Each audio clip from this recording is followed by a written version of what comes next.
यहाँ पे जितने भी रिएक्शंस मैं करवाऊंगा उसमें से एक भी रिएक्शन आपको रटने की जरूरत नहीं पड़ेगी। सो इधर का पॉजिटिव इधर के नेगेटिव के साथ रिएक्ट करेगा, बनाएगा NH4 और OH मिलकर क्या बना लेंगे। देखो NH4 की वैलेंसी होती है +1 और OH की वैलेंसी होती है -1, ये बन जाएगा आपका सीधे सीधे NH4OH। अब एक चीज बताओ कि यहाँ पे आपको इसको रटने की जरूरत थी। अगर आप इसका कॉन्सेप्ट एक बार समझ लेते हो तो आपको इसको कभी भी रट के जाने की जरूरत नहीं पड़ेगी। मेरा ये कहना है कि रिएक्शन को रटने की जरूरत नहीं है। हाय स्टूडेंट्स, कैसे हो आप सब। सो आज के इस वीडियो में हम लोग पढ़ने वाले हैं क्लास 10th केमिस्ट्री का एक टॉपिक जो कि है आपका स्टडी ऑफ कंपाउंड्स, और इसमें हम पढ़ने वाले हैं अपना सेकंड कंपाउंड जो कि है अमोनिया। सो लास्ट वीडियो में हम लोगों ने पढ़ा था पहले कंपाउंड के बारे में जो कि था हाइड्रोजन क्लोराइड, और जैसा कि हम लोगों ने उस वीडियो में किया था वहाँ पे मैंने पूरा चैप्टर लिया था और साथ ही साथ वहाँ पे मैंने जितने भी रिएक्शंस कराए थे उन रिएक्शंस में मैंने आपको बोला था कि वहाँ पे आपको एक भी रिएक्शंस रट के जाने की ज़रूरत नहीं है। तो सेम उसी तरह हम यहाँ पे भी करेंगे। पहले हम पढ़ेंगे अमोनिया के बारे में, ये किस तरह से प्रिपेयर की जाती है और इसके फिर रिएक्शंस भी देखेंगे। यहाँ पे जितने भी रिएक्शंस मैं करवाऊंगा उसमें से एक भी रिएक्शन आपको रटने की ज़रूरत नहीं पड़ेगी। इतना इस वीडियो को देखने के बाद मैं प्रॉमिस कर सकता हूँ आपसे।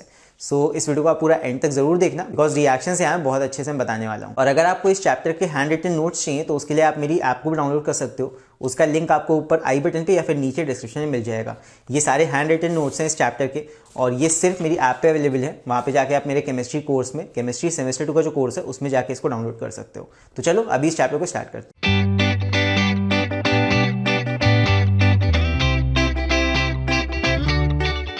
सो बात करते हैं अमोनिया की। सो अमोनिया एक्चुअली क्या होती है। अमोनिया का मॉलिक्यूलर फॉर्मूला होता है NH3, या फिर अगर आप इसका स्ट्रक्चर देखना चाहो तो यहाँ पे एक एटम होता है आपका नाइट्रोजन का और इसके साथ 3 हाइड्रोजन के एटम्स लगे होते हैं कुछ इस तरह। सो ये हो जाता है आपका एक अमोनिया का मॉलिक्यूल। एक अमोनिया के मॉलिक्यूल के अंदर एक नाइट्रोजन होता है और 3 हाइड्रोजन के एटम्स होते हैं। सो यही मिलके क्या बना लेते हैं अमोनिया। सो NH3 ये होती है अमोनिया, और ये दोनों फॉर्म्स में पाई जाती है। बेसिकली इसकी अगर स्टेट की बात करें तो ये आपको गैसियस स्टेट में भी मिलती है और साथ साथ ये आपको लिक्विड अमोनिया के फॉर्म में भी मिलती है। लिक्विड अमोनिया, अमोनिया की एक प्रॉपर्टी होती है that it is highly soluble in water. It is highly soluble in water, और इस प्रॉपर्टी की वजह से कहीं ना कहीं अमोनिया वाटर में बहुत जल्दी डिसॉल्व होती है। अब इसको जैसे ही वाटर में ऐड किया जाता है तो वहाँ पे ये आयोनाइज हो जाती है इनटू NH4 एंड वहाँ पे OH आयंस भी मिलते हैं। सो उसकी हम बात आगे करेंगे। फिलहाल के लिए आप इतना जान लो कि ये वाटर में हाईली सॉल्युबल होती है, और ये प्रॉपर्टी आप लोग याद रखना बिकॉज पूरे चैप्टर में ये प्रॉपर्टी बहुत काम आएगी। जहाँ पे प्रिपरेशन हम करेंगे वहाँ पे भी इसका रीज़न पूछा जाता है, और बाकी पूरे चैप्टर में इसका भी यूज़ आपको पड़ेगा काफ़ी, तो इसको याद रखना आप। सो ये है अमोनिया।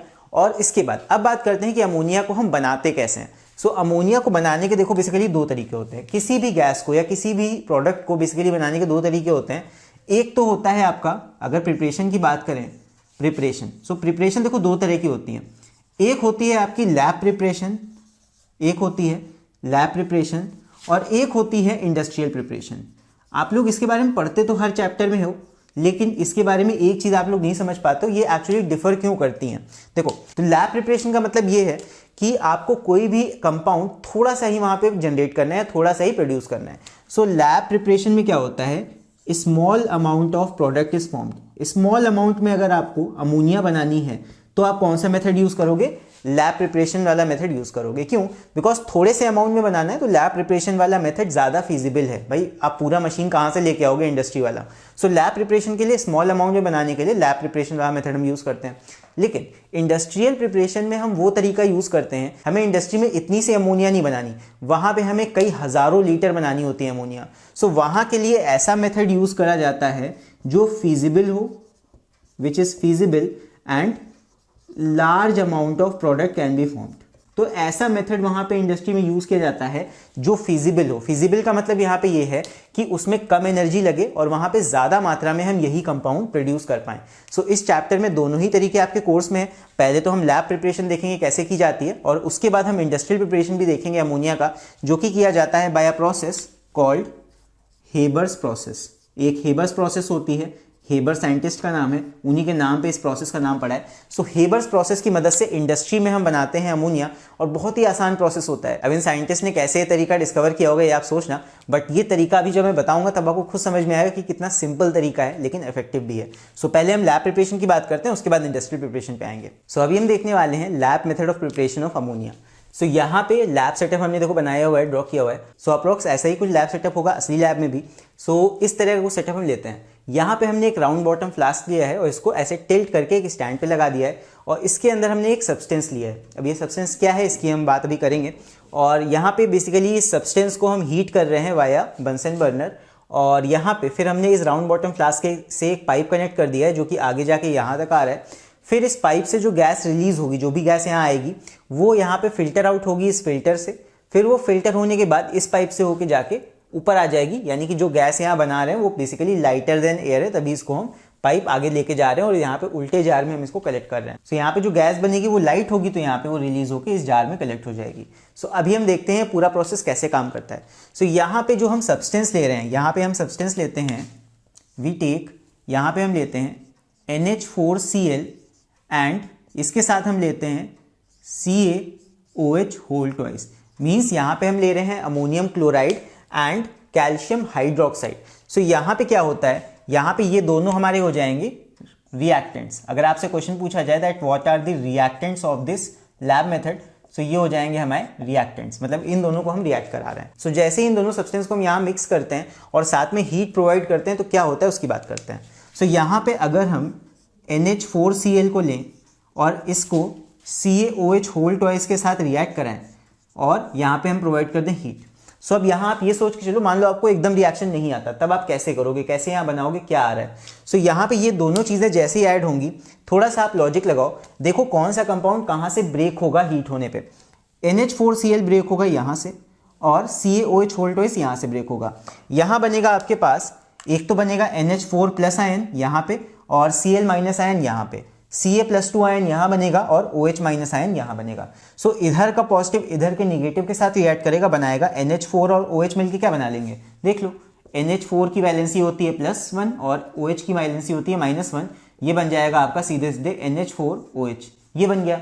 सो यहाँ पे हम लिख सकते हैं NH4OH और साथ में और क्या चीज़ बनेगी यहाँ पे इधर का पॉजिटिव Ca रिएक्ट करेगा Cl के साथ, तो ये क्या बना लेगा, Ca की वैलेंसी होती है +2, Cl की वैलेंसी होती है -1, आप क्रॉस कर लो, ये बना लेगा CaCl2। सो यहाँ पे बन जाएगा CaCl2। सो ये दो कंपाउंड्स बन के आ गए। लेकिन यहाँ पे एक और भी ट्विस्ट है। पहली चीज़ कि यहाँ पे हम हीट प्रोवाइड कर रहे हैं, सो इस हीट प्रोवाइड करने की वजह से क्या होगा, ये जो अमोनियम हाइड्रोक्साइड है ये थोड़ा होता है अनस्टेबल, और जैसे ही आप इसको हीट करते हो ना, यहाँ पे एक प्रॉपर्टी इसकी याद रखना, जैसे ही अमोनियम हाइड्रोक्साइड को आप हीट करते हो ये ब्रेक कर जाता है दो प्रोडक्ट्स में। बेसिकली ये ब्रेक कर जाता है यहाँ से NH3 में, इसमें से अमोनिया गैस रिलीज हो जाती है और साथ में एक H यहाँ से बच रहा है, सो HOH मिलके क्या बना लेते हैं, वाटर। सो ये एक प्रॉपर्टी याद रखना आप NH4OH के लिए कि NH4OH को जब हीट किया जाता है, यहाँ पे हीट भी बना देते हैं, जब हीट करते हैं तो ये बना लेता है अमोनिया गैस और यहाँ पे वाटर भी फॉर्म हो जाता है। सो यहाँ पे इस रिएक्शन में क्योंकि आप हीट भी प्रोवाइड कर रहे हो, सो यहाँ पे आप ये नहीं बनाओगे, NH4OH ना बन के क्या होगा, ये तुरंत ब्रेक कर जाएगा इनटू अमोनिया एंड वाटर। सो यहाँ पे आपको क्या लिखना पड़ेगा, इस जगह हमें लिखना पड़ेगा NH3 plus H2O plus CaCl2। और यहाँ पे अमोनिया क्या होती है, ammonia is a gas which is lighter than air, so ये गैस राइज हो जाएगी और ऊपर चली जाएगी। सो इस रिएक्शन में बेसिकली ये हो रहा है, इसको मैं यहाँ पे हटा देता हूँ, आई होप समझ में तो आ गया होगा। सो ये रिएक्शन यहाँ पे हो रहा है, इसको भी मिटा देते हैं जो हमने ब्रेकिंग दिखाई थी। सो ये रिएक्शन यहाँ होगा, यही रिएक्शन यहाँ आकर करेगा। सो इस रिएक्शन के होने से क्या होगा, यहाँ पे फॉर्म होगी हमारी अमोनिया गैस, राइट, यही अमोनिया गैस है, और ये रिलीज होके जो एंट्रेंस पाइप का है यहाँ से जाएगी, इस पाइप के थ्रू होते होते होते यहाँ तक आएगी, फिर यहाँ रिलीज होगी, फिर यहाँ पे हमने एक फिल्टर लगा रखा है। अब यहाँ पे जो अमोनिया बनी है इसमें थोड़ा बहुत मॉइस्चर कंटेंट भी होगा, सो इस मॉइस्चर को हमें हटाना है। तो यहाँ पे हम एक ड्राइंग एजेंट का यूज़ करते हैं, ये जो है यहाँ पे it is a drying agent, और ये ड्राइंग एजेंट हमारा होता है कैल्शियम ऑक्साइड, और इसको क्या बोलते हैं, इसको हम क्विक लाइम भी बोलते हैं। सो यहाँ पे जो हम ड्राइंग एजेंट यूज़ कर रहे हैं, drying agent we are using that is quick lime. Quick lime क्यों यूज किया जाता है, फिर से सुन लो, ताकि हम अमोनिया में से मॉइस्चर कंटेंट को हटा सकें या मॉइस्चर को रिमूव कर सकें। और यहाँ पे कोई और ड्राइंग एजेंट क्यों नहीं यूज करते हैं, बिकॉज अमोनिया यहाँ पे बेसिक नेचर की वजह से और ड्राइंग एजेंट्स के साथ रिएक्ट कर सकती है। So that's why we use quick lime, because quick lime खुद में बेसिक है, वो रिएक्ट नहीं करता अमोनिया के साथ। सो यहाँ पे हमारी गैस फिल्टर आउट हो जाएगी और फिल्टर आउट होके यहाँ से इस पाइप के थ्रू आके यहाँ चली जाएगी। अब ये राइज क्यों कर रही है, बिकॉज यहाँ पे मैं लिख देता हूँ, gas rises above because it is lighter than air, because it is lighter than air। ये प्रॉपर्टी याद रखना आप लोग। अमोनिया जो गैस होती है it is lighter than air, ये हवा से हल्की होती है, तो जहाँ भी आप अमोनिया फॉर्म करोगे वहाँ पे अमोनिया गैस आपकी राइज होकर ऊपर चली जाएगी। और यही रीज़न होता है why we collect this gas by downward displacement of air. यहाँ पे गैस तो आपकी ऊपर आएगी, लेकिन यहाँ पे एयर जो है इस जार में से निकल जाएगी। यहाँ पे अमोनिया हल्की है, तो यहाँ पे अमोनिया रिलीज होकर इस जार के अंदर उड़ के कलेक्ट हो जाएगी, और इस जार के अंदर जितनी भी एयर होगी वो सारी नीचे ढकेल दी जाएगी। सो इसीलिए इस मेथड को हम बोलते हैं downward displacement of air. This method is called downward displacement of air. So by this method ammonia को इसीलिए कलेक्ट किया जाता है because ammonia gas is lighter than air. और एक और भी रीजन होता है, क्वेश्चन आपसे ऐसे पूछा जा सकता है कि Y water is not used for the collection of ammonia. So ammonia क्योंकि वाटर में बहुत ज़्यादा सॉल्युबल होती है, तो अगर वाटर को यूज़ करके आप कलेक्ट कराओगे अमोनिया को तो वाटर में डिजोल्व हो जाएगी। सो इसीलिए हम यहाँ पे वाटर का यूज़ नहीं करते हैं और डाउनवर्ड डिस्प्लेसमेंट ऑफ एयर का यूज़ करते हैं for the collection of ammonia gas. So I hope यहाँ पे पूरा प्रोसेस आपको समझ में आ गया होगा। और लास्ट चीज़ यहाँ पे ये पूछी जा सकती है कि प्रोडक्ट क्या आपका फॉर्म हो रहा है। सो प्रोडक्ट अगर पूछा जाए, सो प्रोडक्ट सीधे सीधे आपकी अमोनिया गैस फॉर्म हो रही है यहाँ पे। So product is ammonia gas, right. So ये हो जाएगा आपका lab preparation for ammonia. I hope पूरा मेथड समझ में आया होगा। इसके बाद नेक्स्ट हम लोग देखने वाले हैं इंडस्ट्रियल प्रिपरेशन ऑफ अमोनिया, जो कि होता है हेबर्स प्रोसेस का यूज करके। चलो उसको देखते हैं। सो इसके बाद अब हम आते हैं इंडस्ट्रियल प्रिपरेशन ऑफ अमोनिया के ऊपर। सो इंडस्ट्रीज में कैसे अमोनिया मैन्युफैक्चर की जाती है इसकी बात कर लेते हैं। So it is manufactured by using Haber's process. So basically Haber scientist का नाम है जिनके नाम पे इस पूरे प्रोसेस का नाम पड़ा है। और यहाँ पे बेसिकली एक बहुत बड़ा सेटअप यूज़ किया जाता है इंडस्ट्री में। बेसिकली यहाँ पे चेम्बर्स होते हैं बहुत सारे, जहाँ पे गैसेस को पास किया जाता है, प्रेशराइज किया जाता है, हीट किया जाता है। सो वो पूरा सेटअप मैं यहाँ पे नहीं बना रहा हूँ, वो आप बुक में देख सकते हो। यहाँ पे जो मेन की पॉइंट्स हैं इस पूरे प्रोसेस के, उन्हीं को हम यहाँ पे डिस्कस करेंगे। तो पहले तो हम यहाँ पे ये बात करेंगे कि यहाँ पे कौन कौन से रिएक्टेंट्स का यूज़ किया जाता है, या बेसिकली कौन कौन से एलिमेंट्स या कंपाउंड्स का हम यूज़ करते हैं स्टार्टिंग में, किन दो चीज़ों को हम मिक्स करते हैं और क्या बनता है, उस पूरी चीज़ की हम यहाँ बात करेंगे। साथ साथ कंडीशंस की बात करेंगे। बेसिकली यहाँ पे जो सेटअप होता है पूरा वो काफ़ी कॉम्प्लेक्स होता है, लेकिन उसके अंदर जो प्रोसेस हो रहा है वो काफ़ी सिंपल है, उसको काफ़ी सिंपल तरीके से आप समझ सकते हो। रिएक्टेंट्स यहाँ पे यूज होते हैं, देखो दो सिंपल रिएक्टेंट्स हम लेते हैं। अमोनिया में आपको दो चीज़ें चाहिए, एक तो नाइट्रोजन चाहिए और एक हाइड्रोजन चाहिए। सो यहाँ पे रिएक्टेंट्स के फॉर्म में हम नाइट्रोजन एंड हाइड्रोजन दोनों ही चीज़ें लेते हैं, और इन दोनों को हम लेते हैं in the ratio 1:3, in the ratio 1:3। क्यों? बिकॉज हमें एक नाइट्रोजन के लिए 3 हाइड्रोजन चाहिए। सो नाइट्रोजन आपको एक अमाउंट में चाहिए तो 3 अमाउंट में आपको हाइड्रोजन चाहिए। सो इन दोनों को इस अमाउंट में डायरेक्टली ले दिया जाता है। अब यहाँ रिएक्शन कैसा होता है उसको देखते हैं। बहुत ही सिंपल रिएक्शन है, ध्यान से समझना। यहाँ पे होता है N2 को लिया जाता है और साथ में हाइड्रोजन गैस को लिया जाता है। फिर उस पर हम कुछ कंडीशंस अप्लाई करते हैं, और जैसे ही हम कंडीशंस अप्लाई करते हैं यहाँ क्या हो जाता है, ये फॉर्म कर लेता है N और H मिलके बना लेते हैं NH3। बैलेंस कर लेते हैं यहाँ पे, ये हो जाएगा आपका 2NH3। यहाँ पे 2N तो है ही है, यहाँ पे 6H हो जाएगा, तो ये हो जाएगा 3H2। सो देख लो यहाँ पे एक वॉल्यूम आपने नाइट्रोजन का लिया, 3 वॉल्यूम्स हाइड्रोजन के लिए, और इनको हमने कंप्रेस किया, साथ में यहाँ टेम्परेचर लगाया बहुत ज़्यादा, जिसकी वजह से ये जुड़ के बना लेता है अमोनिया गैस। तो डायरेक्ट प्रोसेस है। देखो इंडस्ट्रियल प्रोसेस के बारे में मैंने बताया था कि इंडस्ट्रियल प्रोसेस सिंपल होता है, फिजिबल होता है, मतलब आसानी से किया जा सकता है, और लार्ज स्केल पे किया जा सकता है। लार्ज स्केल पे आप प्रोडक्ट बना सकते हो। सो यही फायदा होता है इंडस्ट्रियल प्रोसेसेस का। सो ये रिएक्शन यहाँ हो रहा है, और ये जो रिएक्शन है ना, ये वाला reaction, this reaction is exothermic. मतलब कि यहाँ पे इस रिएक्शन को होने के बाद यहाँ पे काफ़ी ज़्यादा मात्रा में हीट रिलीज होती है, और वही हीट फिर इस रिएक्शन को चलाए रखती है। मतलब एक बार आपने यहाँ पे हीट दे दी, फिर इस रिएक्शन से ही इतनी हीट निकल आती है कि ये रिएक्शन को कंटिन्यू करके रख सकती है। सो बेसिकली ये इसका फ़ायदा है, ठीक है। तो ये प्रोसेस ऐसा ही होता है। इन दोनों कंपाउंड्स को आप स्टार्टिंग में हीट करोगे, लेकिन एक बार ये रिएक्शन होने लगेगा, फिर ये खुद ही इतनी हीट रिलीज करता है कि ये अपने आप ही कंटिन्यू होता रहता है। बाद में आपको फर्दर इसको हीट करने की या एक्सटर्नल हीट देने की ज़रूरत नहीं होती है। तो काफ़ी एफिशिएंट प्रोसेस है ये। सो इसीलिए इस प्रोसेस का यूज़ करते हैं इन दी मैन्युफैक्चर ऑफ अमोनिया। फिर हम बात कर लेते हैं यहाँ क्या क्या कंडीशंस हमें लगानी होती है। तो यहाँ पे हमें टेम्परेचर चाहिए होता है। We need a temperature, very high temperature of 450 degree Celsius to 500 degree Celsius. और यहाँ प्रेशर की अगर बात करें, सो प्रेशर हमें चाहिए होता है more than more than 200 atm। यहाँ पे प्रेशर हमें मोर देन 200 atm चाहिए। नॉर्मली जो आप एक्सपीरियंस करते हो वो 1 atm प्रेशर होता है या 1 एटमॉस्फेरिक प्रेशर होता है नॉर्मल अर्थ पे, उसका 200 गुना ज़्यादा प्रेशर। आप इमेजिन कर लो कितना ज़्यादा होगा। सो इतने प्रेशर और इतने ज़्यादा टेम्परेचर के अंदर अमोनिया बनता है, मतलब नाइट्रोजन और हाइड्रोजन मिक्स होकर बनाते हैं अमोनिया इतनी एक्सट्रीम प्रेशर कंडीशंस में। सो यही कंडीशंस हैं। देन बात कर लेते हैं कैटलिस्ट की। अब इस रिएक्शन के होने के लिए हमें कुछ कैटलिस्ट एंड प्रोमोटर भी लगता है। सो यहाँ पे कैटलिस्ट यूज किया जाता है finally divided iron. So finally divided iron के बहुत छोटे छोटे पीसेस को यूज किया जाता है यहाँ एज कैटलिस्ट। और यहाँ पे हम प्रमोटर की बात करें, सो प्रमोटर यूज किया जाता है ट्रेसेस ऑफ मॉलिब्डेनम। सो यहाँ पे प्रमोटर के तौर पे हम ट्रेसेस ऑफ मॉलिब्डेनम यहाँ पे यूज किया जाता है। तो प्रमोटर के तौर पे हम इसका यूज करते हैं और यहाँ पे कैटलिस्ट के तौर पे हम फाइनली डिवाइडेड आयरन का यूज करते हैं। सो ये क्वेश्चन में पूछा जा सकता है, इसीलिए मैं पूरा प्रोसेस बता रहा हूँ। और यहाँ पे रिकवरी ऑफ अमोनिया लास्ट में कैसे किया जाता है, क्यों? बिकॉज जो अमोनिया फॉर्म होगा उसमें अनरिएक्टेड नाइट्रोजन और हाइड्रोजन भी मिक्स होगा। सो उसमें से आप अमोनिया जो फाइनली बना है उसको कैसे बाहर निकालोगे?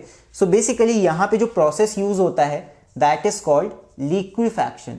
मतलब आप क्या करोगे, इतना ठंडा कर दोगे। तो लिक्विफैक्शन का मतलब ये होता है आप लिक्विड में कन्वर्ट कर दोगे बेसिकली सारी चीज़ों को। सो जैसे आप लिक्विफाई करोगे यहाँ पे अमोनिया अलग हो जाएगी इन दोनों से। और यहाँ पे सेकेंड मेथड आप यूज कर सकते हो by absorbing ammonia in water.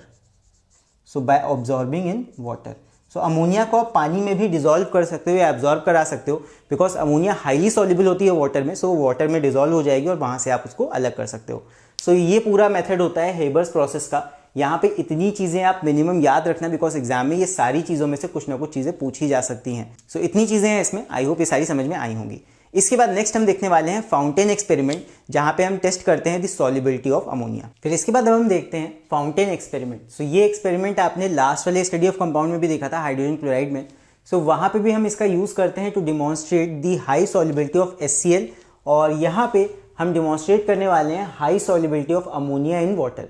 यहाँ पे हमें अमोनिया की सॉल्युबिलिटी को डिमॉन्स्ट्रेट करना है बाय यूजिंग दिस एक्सपेरिमेंट। सो यहाँ पे क्या है, यहाँ पे हमने एक राउंड बॉटम फ्लास्क लिया है और इससे हमने बेसिकली एक ड्रॉपर लगा दिया है उल्टा, और यहाँ पे हमने एक पाइप लगा दिया है यहाँ से लेके, और नीचे यहाँ पे हमने एक कंटेनर में रेड लिटमस सोल्यूशन लिया है। जब हमने HCl वाला एक्सपेरिमेंट किया था तो वहाँ हमने ब्लू लिटमस सोल्यूशन लिया था। क्यों? बिकॉज हमें पता था HCl एसिडिक है और यहाँ पे जब ऊपर फाउंटेन निकलता है तो उसको रेड में कन्वर्ट होना था। यहाँ हमें पता है कि जो हम कंपाउंड यूज कर रहे हैं ammonia, it is basic in nature. So base क्या करता है, रेड लिटमस को ब्लू करता है। सो इसीलिए हमने नीचे रेड लिटमस इस बार लिया है, रेड लिटमस सोल्यूशन। तो ये जैसे ही ऊपर सक होकर यहाँ तक आएगा ये ब्लू में चेंज हो जाएगा और हमें पता लग जाएगा कि ये अमोनिया के साथ रिएक्ट किया है। सो यहाँ पे हम फिल कर देते हैं, एक्चुअली यहाँ पे मैं लिख देता हूँ, यहाँ पे हम लेते हैं ammonia gas. Here ammonia gas is present, यहाँ पे हम फिल कर देते हैं इसको। सो जैसे ही हम इस ड्रॉपर को प्रेस करेंगे, इस ड्रॉपर के अंदर वाटर होता है, जैसे ही हम इस ड्रॉपर को प्रेस करेंगे यहाँ पे वाटर की ड्रॉपलेट्स निकल के आएंगी जो कि रिएक्ट करेंगी अमोनिया के साथ। अब आप सबको पता होगा गैसेस का वॉल्यूम काफ़ी ज़्यादा होता है। सो अमोनिया अभी गैशियस फॉर्म में है और जैसे ही यहाँ से निकले हुए पानी से रिएक्ट करेगी, इसका वॉल्यूम अचानक से कम हो जाएगा क्योंकि ये कन्वर्ट हो जाएगी इनटू लिक्विड। यहाँ पे लिक्विड में कन्वर्ट होने की वजह से वॉल्यूम कम हुआ, वॉल्यूम जैसे ही कम हुआ यहाँ क्रिएट होगा सक्शन, सक्शन क्रिएट होगा। मान लो आपने मुंह से पाइप से कुछ खींचा तो उसी जैसा यहाँ माहौल क्रिएट होगा और यहाँ पे नीचे से ये रेड लिटमस सोल्यूशन खिंच के आ जाएगा अंदर, और ये रेड लिटमस यहाँ से जब निकलेगा तो ये अमोनिया के साथ रिएक्ट करके क्या बन जाएगा, इट विल टर्न ब्लू। सो यहाँ पे आपको ब्लू कलर का एक फाउंटेन दिखाई देगा, ब्लू फाउंटेन। सो ब्लू कलर का फाउंटेन क्यों दिख रहा है, रेड लिटमस था ब्लू में क्यों चेंज हो गया, because ammonia is basic in nature and it will convert red litmus into blue. ये भी यहाँ याद रखना, NH3 क्या होता है, it is basic in nature, it is basic in nature. Base का मतलब क्या होता है, एसिड बेस एंड सॉल्ट में आपने पढ़ा होगा। सो बेसिक का मतलब ये है कि जब इसको हम वाटर में मिक्स करते हैं तो यहाँ ये OH आयंस को रिलीज करती है। सो इसीलिए इसका नेचर जो होता है बेसिक होता है और ये रेड लिटमस को कन्वर्ट कर देगी इनटू ब्लू और यहाँ पे हमें ब्लू कलर का फाउंटेन दिखेगा। तो यहाँ पे ये एक्सपेरिमेंट बेसिकली बेसिक नेचर नहीं शो करता है, इस एक्सपेरिमेंट को हम करते हैं to show the high solubility of ammonia in water. High solubility है तभी यहाँ सक्शन क्रिएट होगा और ये फाउंटेन बन के आएगा। सो आई होप ये वाला एक्सपेरिमेंट भी समझ में आ गया होगा आप लोग को। ज़्यादा अच्छे से अगर समझना है सो आप मेरे लास्ट वाली वीडियो में भी देख लेना, वहाँ मैंने बहुत ज़्यादा अच्छे से पूरे इस एक्सपेरिमेंट को समझाया हुआ है। सो फाउंटेन एक्सपेरिमेंट तो यहाँ हो गया। अब इसके बाद हम लोग देखने वाले हैं रिएक्शंस। तो इससे पहले कि हम रिएक्शंस को स्टार्ट करें, यहाँ पे एक और चीज़ देख लेते हैं, what is aqueous solution of ammonia. So aqueous solution का मतलब क्या होता है कि अमोनिया में हम जब वाटर मिक्स करते हैं तब क्या होता है। सो देखो अमोनिया को जब वाटर में हम मिक्स करते हैं सो एक्चुअली होता क्या है, वाटर को जब हम ब्रेक करें इनटू आयंस तो वाटर ब्रेक हो जाता है एक H+ में और एक OH- आयन में। सो यहाँ पे वाटर ब्रेक हो जाएगा इनटू H+ एंड OH- और ये बना लेगा आपका एक H मिल जाएगा NH3 में और ये बना लेगा अमोनियम आयन NH4+ आयन, और साथ में यहाँ पे बन जाता है एक OH-। तो ये बन जाता है। अब यहाँ पे आयनिक फॉर्म में तो ऐसे रहेगा, लेकिन अगर इन दोनों को मिक्स करके आप देखो तो ये बना लेता है NH4OH। सो यहाँ पे दोनों ही चीज़ें आप समझ सकते हो कि अमोनिया वाटर के साथ मिक्स होके या तो अमोनियम हाइड्रोक्साइड बनाएगा, और अगर इसको आप आयन फॉर्म में देखो तो आयन फॉर्म में ये दो आयन्स आपके सॉल्यूशन में प्रेजेंट होते हैं। सो ये आयन फॉर्म हो गया, इट इज़ आयन फॉर्म, और यहाँ पे कंपाउंड आपका क्या बनेगा, ammonium hydroxide. So this is the compound which is formed when ammonia is mixed in water, ammonium hydroxide. So ये कंपाउंड फॉर्म होता है जब अमोनिया को हम वाटर में मिक्स करते हैं। सो अभी फाइनली हम करने वाले हैं रिएक्शंस। सो अमोनिया के रिएक्शंस को समझने से पहले अमोनिया की एक प्रॉपर्टी मैं आप लोग को बता देता हूँ, आप लोग के काम आएगी। जब भी हम अमोनिया गैस को हीट करते हैं, सो अमोनिया ब्रेक हो जाती है अपने कॉन्स्टिट्यूएंट्स में। सो अमोनिया ब्रेक कर जाती है इनटू नाइट्रोजन प्लस 3H2। सो जब भी हम अमोनिया गैस को हीट करेंगे तो हेबर्स प्रोसेस का आप उल्टा कर लो, अमोनिया को जब भी हम हीट करेंगे तो वो ब्रेक हो जाती है into N2 and 3H2, right. तो ये चीज़ आप दिमाग में रखना जब भी रिएक्शंस को हम करेंगे। सो पहला रिएक्शन हम देखने वाले हैं विद हॉट कॉपर ऑक्साइड, यानी कि अमोनिया को हम रिएक्ट कराएंगे, NH3 will react with CuO, और यहाँ पे हम करेंगे इसको हीट, मतलब हॉट कॉपर टू ऑक्साइड के साथ हम रिएक्शन करने वाले हैं। सो यहाँ पे इस रिएक्शन में क्या फॉर्म होगा, अब यहाँ पे कोई दो चीज़ें नहीं है यहाँ पे अमोनिया के साथ। सो यहाँ पे डबल डिस्प्लेसमेंट टाइप रिएक्शन नहीं होने वाला है। सो यहाँ आपको दिमाग ये लगाना है होगा क्या। देखो कॉपर के साथ ऑक्सीजन लगाए, सो कॉपर कहीं ना कहीं रिड्यूस हो जाएगा, ये ऑक्सीजन कॉपर के साथ से हट जाएगा जब हम इसको हीट करेंगे। सो बेसिकली यहाँ पे क्या होगा कि कॉपर ऑक्साइड ब्रेक हो जाएगा यहाँ से, और कॉपर एंड ऑक्सीजन हो जाएंगे अलग अलग। यहाँ पे आ जाएगा हमारे पास कॉपर अलग हो गया। अब यहाँ पे हमें मिला ऑक्सीजन, एक तो ऑक्सीजन यहाँ अकेला टहल रहा है, तो यहाँ पे नेसेंट ऑक्सीजन हमारे पास है। अब ये ऑक्सीजन किसके साथ रिएक्ट करेगा, ये अमोनिया के साथ रिएक्ट करेगा, लेकिन क्योंकि हीट कर रहे हैं तो हीट करने की वजह से अमोनिया के साथ क्या होगा, ammonia will break into nitrogen and hydrogen. So यहाँ आपको दो गैसेस मिल रही हैं अमोनिया को हीट करके, ये ब्रेक हो गया, यहाँ पे ये तो रहा ही नहीं ना, ये तो ब्रेक हो गया इनटू N2 एंड 3H2। तो यहाँ पे आपको N2 मिला, N2 किसी के साथ रिएक्ट नहीं करता है जल्दी। सो यहाँ पे आपको एक गैस मिलेगी नाइट्रोजन, और ये फ्लाई हो जाएगी बाहर, ये निकल जाएगी यहाँ से। फिर और क्या आपको मिल रहा है, आपको मिल रहा है 3H2 मिल रहे हैं, 3 हाइड्रोजन यहाँ पे मिल रही हैं। सो यहाँ पे ये रिएक्ट करेंगी इस नेसेंट ऑक्सीजन के साथ जो आपको कॉपर ने दिया था। सो यहाँ का हाइड्रोजन रिएक्ट करेगा इस ऑक्सीजन के साथ और क्या बना लेगा, इट विल फॉर्म वाटर। सो यहाँ बन जाएगा वाटर। थोड़ा सा आपको यहाँ ज़्यादा दिमाग लगाना पड़ेगा, यहाँ पे कॉपर अलग हो जाएगा, ये ऑक्सीजन जाएगा इसके साथ रिएक्ट करने, लेकिन यहाँ अमोनिया रहेगा ही नहीं ड्यू टू हीट। सो यहाँ पे अमोनिया ब्रेक कर जाता है into nitrogen and hydrogen. So nitrogen gas तो रिएक्टिव होती नहीं है, वो यहाँ पे फॉर्म हो जाएगी सीधे सीधे, और यहाँ पे जो हाइड्रोजन बच रहा है अमोनिया का वो रिएक्ट करेगा इस ऑक्सीजन के साथ और फॉर्म कर लेगा वाटर। बस लास्ट काम क्या बचा है, इसकी बैलेंसिंग। रिएक्शन को बैलेंस करते हैं। सो रिएक्शन को कैसे बैलेंस करेंगे देख लो। रिएक्शन में इधर साइड है एक कॉपर, इधर साइड भी एक कॉपर है, फिर यहाँ पे एक नाइट्रोजन है लेकिन यहाँ पे दो नाइट्रोजन है, तो यहाँ पे हमें लगाना पड़ेगा 2। जैसे ही हमने यहाँ 2 लगाया, यहाँ पे हाइड्रोजन कितने हो गए, यहाँ पे हो गए 6 हाइड्रोजन, लेकिन यहाँ पे हमारे पास तो 2 ही हाइड्रोजन है। सो यहाँ पे हमें लगाना पड़ेगा 3, ताकि 3 2 6 हाइड्रोजन हो जाए। सो जैसे ही हम 3 लगाएंगे, यहाँ पे ऑक्सीजन भी कितने हो जाएंगे 3।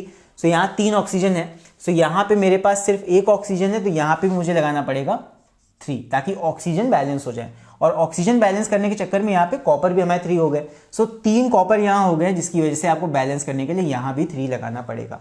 सो अब फाइनली आपकी सारी चीज़ें यहाँ बैलेंस हो गई हैं। आप लेफ्ट एंड राइट सारे एलिमेंट्स को चेक कर सकते हो। सो इस तरह हम कर लेंगे इस वाले रिएक्शन को। अब एक चीज़ बताओ, क्या यहाँ पे आपको इसको रटने की ज़रूरत थी? अगर आप इसका कॉन्सेप्ट एक बार समझ लेते हो, सो आपको इसको कभी भी रट के जाने की ज़रूरत नहीं पड़ेगी। मेरा ये कहना है कि रिएक्शंस को रटने की ज़रूरत नहीं है। इन केस बहुत अलग रिएक्शन अगर ना हो तो, अगर जनरल चीज़ यूज़ हो रही है, वहाँ पे जनरल प्रॉपर्टी यूज़ हो रही है, सो आप उस प्रॉपर्टी को याद रखो, ना कि रिएक्शन को रटो। ना आपको बैलेंसिंग रट के जानी है, ना आपको ये पर्टिकुलर रिएक्शन रट के जाना है। आपको यहाँ कॉन्सेप्ट समझना है। कॉन्सेप्ट समझ लोगे तो ये रिएक्शन आप अपने आप भी बना सकते हो, राइट। चलो अभी हम लोग करते हैं नेक्स्ट रिएक्शन। सो नेक्स्ट हमारा रिएक्शन है लेड ऑक्साइड के साथ। सो अब हम अमोनिया को रिएक्ट कराएंगे plus with PbO।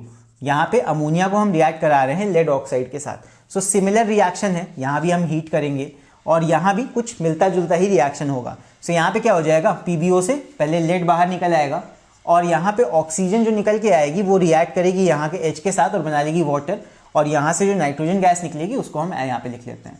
So nitrogen gas is formed और यहाँ पे बन जाएगा मेरा H2O। ऊपर वाले रिएक्शन के जैसा ही है। और यहाँ बैलेंसिंग की बात करें तो बैलेंसिंग कर लेते हैं। नाइट्रोजन यहाँ पे 1 है, यहाँ पे 2 है, तो यहाँ पे हमें 2 लगाना पड़ेगा।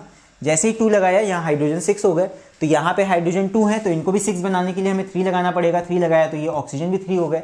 सो ऑक्सीजन 3 हो गए तो उसके लिए इस ऑक्सीजन को बैलेंस करने के लिए यहाँ 3 लगाना पड़ेगा, और जैसे यहाँ 3 लगाएंगे Pb भी 3 हो जाएंगे, तो यहाँ लेड को भी बैलेंस करने के लिए यहाँ भी 3 लगाना पड़ेगा। सो फाइनली ये रिएक्शन भी बैलेंस हो जाएगा और आप लोग चेक कर सकते हो बोथ साइड सारे एलिमेंट्स हमारे सेम हो गए। सो आई होप ये वाला क्वेश्चन भी समझ में आ गया होगा। और हाँ, दोनों रिएक्शंस में मैं एक और चीज़ बता देता हूँ, और वो चीज़ अक्सर पूछी जाती है that what do you observe.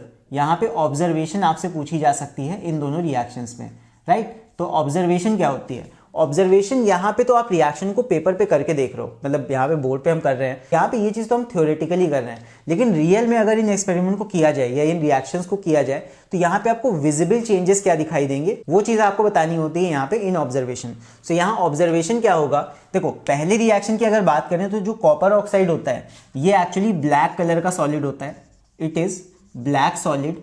और जब ये रिएक्शन हो जाएगा तो यहाँ पे जो कॉपर बन के आता है, कॉपर जो मेटल होता है वो होता है रेडिश ब्राउन कलर का, so it becomes reddish brown metal.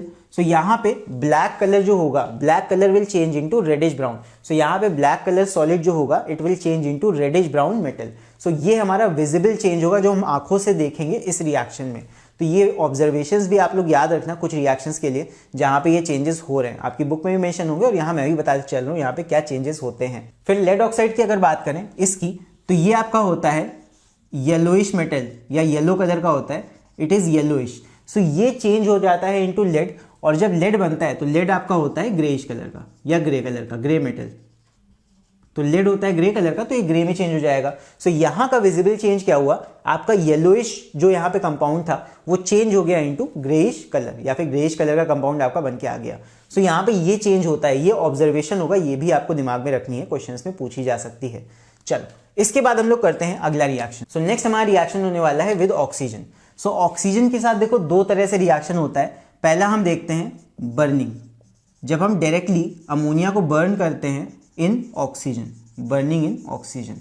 सो सीधे सीधे हम अमोनिया गैस लेंगे और इसको ऑक्सीजन में बर्न करेंगे, तो यहाँ क्या होगा हमें ये देखना है, और यहाँ पे हीट प्रोवाइड कर देंगे। सो यहाँ पे अमोनिया को जब हम बर्न करेंगे तो यहाँ क्या होता है, देखो अमोनिया ब्रेक कर जाएगी into nitrogen and hydrogen.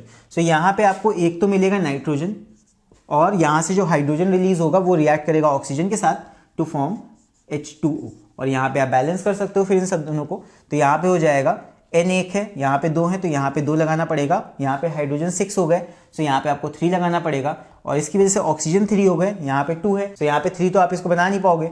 So यहाँ पे जैसे ही आप 3 लगाओगे तो ये हो जाएंगे 6। ऑक्सीजन 6 करने के लिए आपको यहाँ 6 लगाना पड़ेगा। अब जैसे यहाँ पे हमने 6 लगाया, हाइड्रोजन यहाँ पे कितने होंगे 12। सो हाइड्रोजन को इधर भी हमें 12 करने के लिए क्या लगाना पड़ेगा 4, और यहाँ पे नाइट्रोजन 4 हो गए इसकी वजह से। सो नाइट्रोजन 4 हुए तो यहाँ पे हमें लगाना पड़ेगा 2। सो ये हो जाएगा पूरा बैलेंसिंग इस रिएक्शन का। सो ये हो जाएगा हमारा बैलेंस्ड इक्वेशन। आप देख लो दोनों तरफ सारे एलिमेंट्स हमारे यहाँ बैलेंस्ड हैं। So balancing basically trial and error method से होती है, वही तरीका होता है।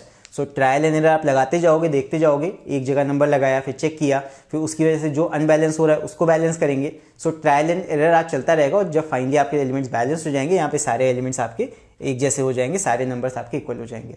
सो ये होगी बैलेंसिंग। अब हम देखने वाले हैं ऑक्सीजन के साथ एक और रिएक्शन जो कि होता है कैटालिटिक ऑक्सीडेशन। मतलब कैटलिस्ट की प्रेजेंस में जब हम ऑक्सीजन के साथ रिएक्शन कराते हैं तब क्या होता है। सो इसको हम कैसे करेंगे देखते हैं। सो यहाँ पे हम क्या करते हैं, सेम अमोनिया लेंगे और ऑक्सीजन लेंगे, लेकिन इस बार हम यहाँ पे एक कैटलिस्ट भी लगा देते हैं विच इज़ प्लैटिनम, और यहाँ पे टेम्परेचर हम देते हैं 800 डिग्री सेल्सियस का। सो इस कैटलिस्ट का क्या फ़र्क पड़ता है उसकी बात कर लेते हैं। तो एक चीज़ तो यहाँ पे हाइड्रोजन ऑक्सीजन के साथ रिएक्ट करके क्या बना लेगी, वाटर, और सेकेंड चीज़ हमारी नाइट्रोजन गैस बननी थी, लेकिन क्योंकि यहाँ पे कैटलिस्ट है सो ये कैटलिस्ट इस नाइट्रोजन को फोर्स करता है to further react with oxygen, और यहाँ पे ये नाइट्रोजन ऑक्सीजन के साथ रिएक्ट करके क्या बना लेती है, ये बना लेती है नाइट्रोजन मोनोऑक्साइड। सो यहाँ पे NO फॉर्म हो जाता है बेसिकली इस रिएक्शन में due to the presence of this catalyst. So ये यहाँ चेंज आता है, और साथ में इस रिएक्शन में काफ़ी ज़्यादा मात्रा में हीट रिलीज होती है। सो ये एक्सोथर्मिक रिएक्शन यहाँ पे होता है। सो ये होता है कैटालिटिक ऑक्सीडेशन ऑफ अमोनिया, मतलब कैटलिस्ट की प्रेजेंस में जब हम ऑक्सीजन से रिएक्शन कराएंगे सो यहाँ पे ये फॉर्म होता है NO, राइट, ये चेंज हो जाता है। अब फर्दर जब ये NO को ऑक्सीजन हम देते जाएंगे सो फर्दर NO ऑक्सीजन के साथ रिएक्ट करके क्या बना लेता है, नाइट्रोजन डाइऑक्साइड, और ये जो गैस होती है ये बेसिकली आपकी रेडिश ब्राउन कलर की होती है। It is reddish brown gas. So reddish brown colour की गैस रिलीज होगी, वो क्या होगी, नाइट्रोजन डाइऑक्साइड। सो ये पूरा रिएक्शन होता है। अब इसको बैलेंस कर लेते हैं। सो यहाँ पे N आपका 1 है, इधर भी 1 है, यहाँ पे H 3 है, यहाँ पे H 2 है। सो इसको बैलेंस करना पड़ेगा। यहाँ लगा देते हैं 2, यहाँ लगा देते हैं 3। सो ये हो गया 6, इधर भी हो गया 6। ये नंबर लगाने की वजह से N इनबैलेंस हुआ, तो N यहाँ पे 2 है, यहाँ भी 2 लगाना पड़ेगा। तो यहाँ पे ऑक्सीजन हो गए 2, यहाँ पे 3, तो 3 + 2 5 ऑक्सीजन हमारे पास है राइट साइड, यहाँ पे 2 ऑक्सीजन है, तो ऑक्सीजन को बैलेंस करना पड़ेगा। सो यहाँ पे आपको लगाना पड़ेगा, देखो ऑड और इवन को बैलेंस करने के लिए आपको उसको मल्टीप्लाई करना पड़ेगा किसी दूसरे नंबर से। सो यहाँ पे ऑक्सीजन आपके पास 3 है, यहाँ पे 2 है, तो 3 + 2 5 हो गया। सो यहाँ 5 के लिए या तो आप करो 5/2 कर दो, तब तो यहाँ पे हो जाएगा, लेकिन यहाँ पे फ्रैक्शन में आप लगा नहीं सकते नंबर को। तो यहाँ पे 5/2 तो लगा नहीं सकते, यहाँ पे अगर 5/2 लगाएंगे तब तो बैलेंस हो गया, लेकिन ये नहीं लगा सकते। तो यहाँ पे पूरे इस इक्वेशन को हम 2 से मल्टीप्लाई कर देंगे, मतलब सारे नंबर्स को 2 से मल्टीप्लाई कर देंगे, तो क्या हो जाएगा, ये बन जाएगा 4। इसको हम चेंज कर देंगे, ये नीचे से 2 हट जाएगा, इसको मल्टीप्लाई कर देंगे 2 से, ये बन जाएगा 6, इसको मल्टीप्लाई कर देंगे 2 से, ये बन जाएगा 4। अब आप चेक कर लो, पूरी बैलेंसिंग यहाँ पे हो गई है। सो सारे एलिमेंट्स हमारे बैलेंस हो गए हैं यहाँ पे। इसके बाद नेक्स्ट इक्वेशन को भी बैलेंस कर लेते हैं। यहाँ पे N 1 है, यहाँ भी 1 है, यहाँ पे ऑक्सीजन 1 है, 2 3, यहाँ पे सिर्फ 2 है। सो यहाँ पे हमें बैलेंस करने के लिए यहाँ लगाना पड़ेगा 2, यहाँ पे 4 हो गए, तो यहाँ पे भी 2 लगा देंगे, और नाइट्रोजन हमारे 2 हो गए, नाइट्रोजन भी 2 हो गए। सो अब हमारा रिएक्शन ये बैलेंस हो गया है। सो आई होप ये वाले रिएक्शंस भी समझ में आए होंगे आपको। सो इसके बाद नेक्स्ट हम लोग देखने वाले हैं कुछ और रिएक्शंस। तो इसके बाद नेक्स्ट रिएक्शन हम लोग देखने वाले हैं अमोनिया का reaction with chlorine. So ammonia को हम रिएक्ट करते हैं विद क्लोरीन। यहाँ पे 2 केसेस बनते हैं, एक केस में हम क्लोरीन को एक्सेस में लेंगे और एक केस में हम अमोनिया को एक्सेस में लेंगे।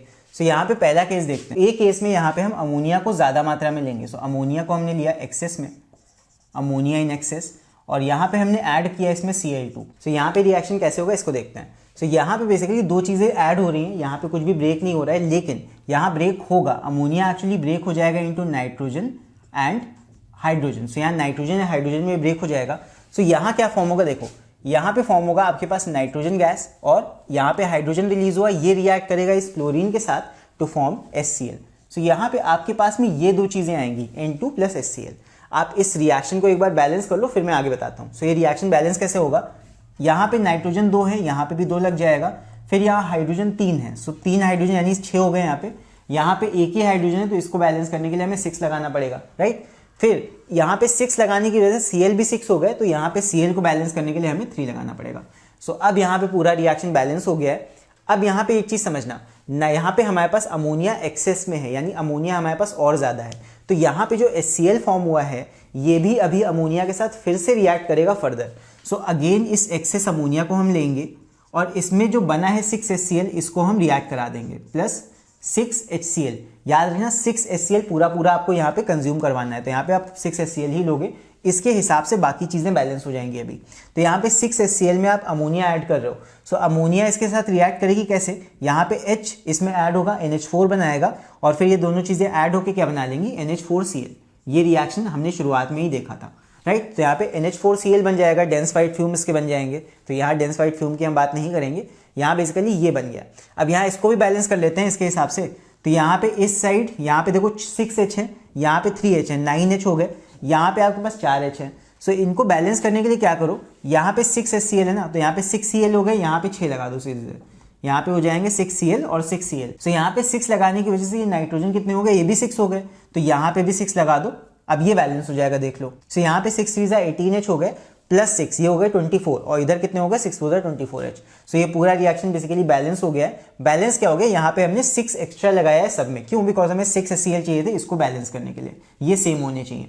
अब इन दोनों रिएक्शंस को अगर हम ऐड कर दें, अब मैथ्स यहाँ लगाएंगे थोड़ा सा, सो जो लेफ्ट राइट चीज़ें होती हैं वो कैंसिल हो जाती हैं, तो ये कैंसिल हो जाएगा इससे, ये आप नहीं लिखोगे नीचे। सो यहाँ पे बाकी चीज़ें आप ऐड करके लिख लो। ये क्या हो जाएगा 2NH3 प्लस 6NH3, ये हो जाएगा 8NH3 प्लस 3Cl2 गिव्स, ये हो जाएगा N2 प्लस 6NH4Cl। तो ये हो जाएगा हमारा फाइनल रिएक्शन जब हम एक्सेस अमोनिया का यूज़ करते हैं। थोड़ा सा टफ रिएक्शन था ये वाला, बट ये भी आप कर सकते हो अगर थोड़ा सा यहाँ दिमाग लगाओ तो। इसके बाद नेक्स्ट केस हमारा होता है जब हम क्लोरीन को एक्सेस में लेते हैं और अमोनिया हमारा लिमिटेड होता है। सो अमोनिया को हमने लिया लिमिटेड, प्लस यहाँ पे क्लोरीन गैस को हमने इस बार ले लिया एक्सेस में। सो यहाँ पे क्या होगा, यहाँ पे जब ये रिएक्शन होता है तो क्या फॉर्म होता है देखते हैं। सो यहाँ पे भी अमोनिया हमारा ब्रेक कर जाता है into nitrogen and hydrogen. So hydrogen chlorine के साथ रिएक्ट करके बना लेता है HCl, और साथ में जो नाइट्रोजन रिलीज हुआ है यहाँ पे, क्योंकि इतनी ज़्यादा क्लोरीन है, ये फर्दर नाइट्रोजन के साथ रिएक्ट कर जाती है और ये फॉर्म कर लेती है NCl3। जनरली नाइट्रोजन गैस जल्दी रिएक्ट नहीं करती है, बट क्योंकि यहाँ पे एक्सेस में क्लोरीन है, इसलिए इस क्लोरीन के साथ हमारा नाइट्रोजन गैस भी रिएक्ट करके क्या बना लेगा NCl3। सो अब इसको बैलेंस कैसे करेंगे ये आप लोग करना, इतना मैं आप लोग के लिए छोड़ता हूँ। सो इसके बाद अब हम देखने वाले हैं अमोनिया का रिएक्शन, और बेसिकली अमोनिया का रिएक्शन नहीं देखेंगे, अब हम देखेंगे NH4OH का रिएक्शन विद एसिड्स। और एसिड्स कौन कौन से, बेसिकली 3 एसिड्स हमारे कोर्स में होते हैं, एक HCl होता है, हाइड्रोक्लोरिक एसिड, एक सल्फ्यूरिक एसिड होता है, और एक होता है HNO3। सो इन तीनों के साथ हम अमोनियम हाइड्रोक्साइड का रिएक्शन देखेंगे एक एक करके। सो पहला रिएक्शन देखते हैं, चलो। NH4OH को जब हम रिएक्ट कराते हैं HCl के साथ तब क्या बनता है। सो HCl के साथ रिएक्शन होता है तब क्या होता है, देखो डबल डिस्प्लेसमेंट रिएक्शन है अभी। यहाँ पे ये ब्रेक होगा यहाँ से, ये ब्रेक होगा यहाँ से। सो NH4OH में NH4 अलग, OH अलग, यहाँ पे H और Cl अलग अलग हो जाएंगे। सो NH4 रिएक्ट करेगा Cl के साथ, क्या बना लेगा सीधे सीधे NH4Cl, और H रिएक्ट करेगा OH के साथ, क्या बना लेगा वाटर, ये बन जाएगा H2O। सो सिंपल सा रिएक्शन है, यहाँ पे डबल डिस्प्लेसमेंट आपको लगाना है।